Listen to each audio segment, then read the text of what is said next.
Lottery players have one thing in common: their dream of hitting the jackpot. In fact, the idea of striking it rich is enough for the average American to spend $207 a year on lottery tickets. But winning does not always translate to happiness. Millions of dollars can certainly change your life, but not always for the better. Several jackpot winners have fallen victim to the lottery curse, with some ending up broke, divorced, or even dead. Today we'll tell you why winning the lottery might not be as great as you think. From uncontrolled spending to unwanted requests for help, to safety issues to family problems, watch till the end to learn about all of them.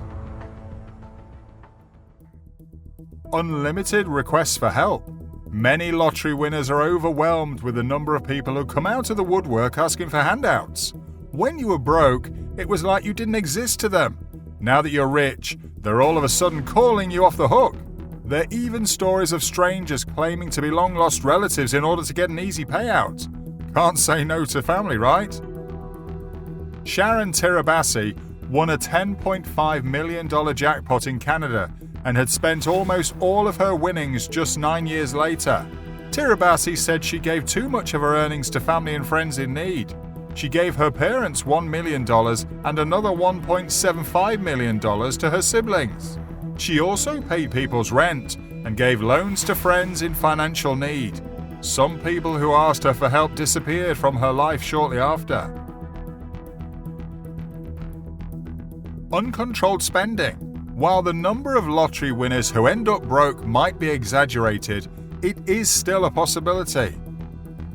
That's what happened to David Edwards, who was one of 2 Powerball winners in 2001 to hit the $295 million jackpot. He spent like crazy, buying things like a new house in a gated community, private flights, more than $1 million worth of cars, a $78,000 watch, a $59,000 ring, and a $30,000 plasma TV. A series of bad business decisions and serious overspending led Edwards to eventually go broke. He ended up living in a storage unit. Ignoring the intricacies. The thing that most people ignore after winning a large jackpot is hiring an attorney, tax specialist, and financial advisor.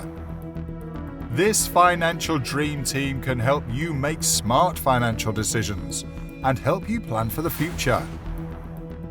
For example, they can help you decide whether you want to receive payouts over a certain number of years, or collect the prize up front as a lump sum, which is considerably lower than the official jackpot amount.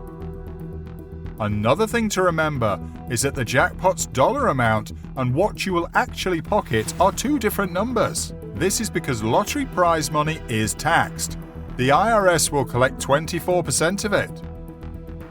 For example, if you scored a $900 million Mega Millions jackpot, you'd have to give $216 million to Uncle Sam. Splitting the wealth. Some winners have landed themselves in hot water for not splitting the jackpot with colleagues or friends who contributed to the winning ticket purchase. A former construction worker, Americo Lopez, cashed in a $38.5 million lottery ticket in New Jersey without telling his co-workers who'd pitched in to buy it. They took him to court, where Lopez was ordered to share the prize money. Safety issues. One Pennsylvania man, William Post, won $16.2 million in 1988 and was pursued by a hitman hired by his brother who hoped to inherit a share of the winnings. When people know you have that much money, you're also in greater danger of being robbed. Whitaker, a West Virginia lottery winner, was sitting in his car one day when he was robbed of $545,000. Stacey Lowry of Oregon won $5 million but moved to a different town after her entire neighborhood turned against her. People she trusted began asking for money or gifts. When she refused, they started bashing her name. You're not anonymous anymore. Only 6 states, Delaware, Kansas, Maryland, North Dakota, Ohio, and South Carolina, allow lottery winners to remain anonymous. In the rest, The winners' names are made public, leaving them vulnerable to being sought out by greedy strangers. One extreme example of this is the case of Abraham Shakespeare, who won $31 million in the Florida National Lottery in November 2006. After he won, he was approached by a woman named Doris D.D. Moore, who claimed that she wanted to write a book about him. Moore eventually got him to trust her to manage his money and allegedly swindled him out of his remaining winnings. She was later found guilty of murdering Shakespeare. Family problems. It's not uncommon for lottery winners to end up divorced. 1/5 of divorces are already caused by money-related issues. This is what happened to Roger and Lara Griffiths, who won £1.8 million in the lottery. They spent their winnings on a dream home, a Porsche, a Lexus, and private school for their kids. But the Griffiths soon found themselves arguing constantly about money, and 6 years later their marriage had crumbled. Another case was $590 million Powerball winner Gloria McKenzie.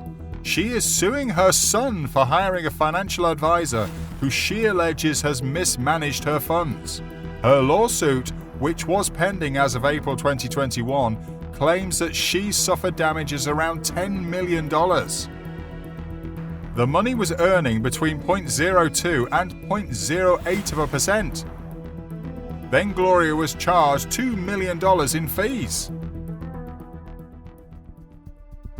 Moving on, let's tell you about a few tragic stories of lottery winners whose lives took a turn for the worse after winning. John Whitaker.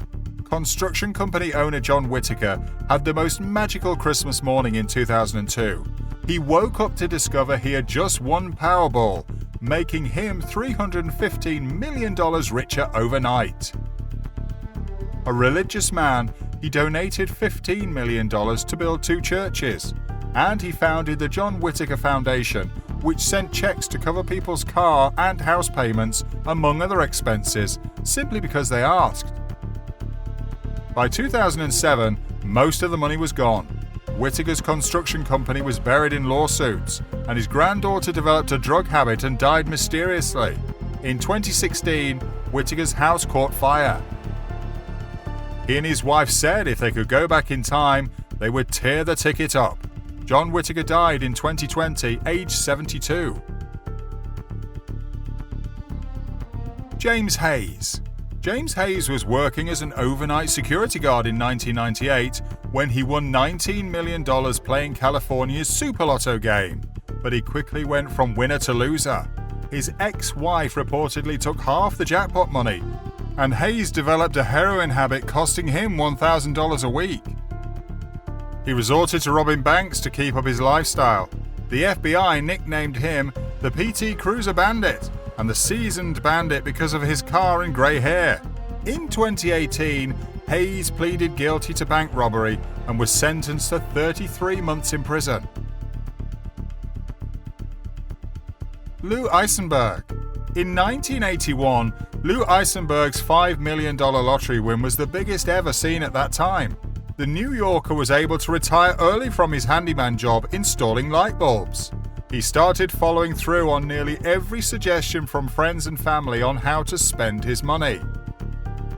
He bought a beachfront condo and traveled the world with his wife. He had a kind heart and felt obliged to give his money away. The last time people had heard from him, Eisenberg was retired and living in a mobile home in Florida, getting by on Social Security of $1,800 a month. David Lee Edwards. 5 years after Kentucky resident David Lee Edwards won a $27 million jackpot, he was penniless and living in a storage shed with his wife. The couple squandered the fortune on dozens of high-end cars, mansions, and a plane. They blew through $3 million in the first 3 months. By the end of the first year, $12 million was gone. By 2006, the couple had spiraled into drug addiction. David Lee Edwards died alone and broke in hospice care at the age of 58. Janet Lee. Janet Lee was an immigrant from South Korea working in a wig shop when she won $18 million from the Illinois lottery in 1993. She moved her family into a mansion in St. Louis and gave $1 million to the Washington University School of Law, which built a library in her name. Lee also donated to politicians, including Bill Clinton and Al Gore. By 2001, she had less than $700 left, was $2.5 million in debt, and was forced to file for bankruptcy. Evelyn Adams. Evelyn Adams made lottery history when she won two multi-million-dollar New Jersey prizes in 1985 and 1986.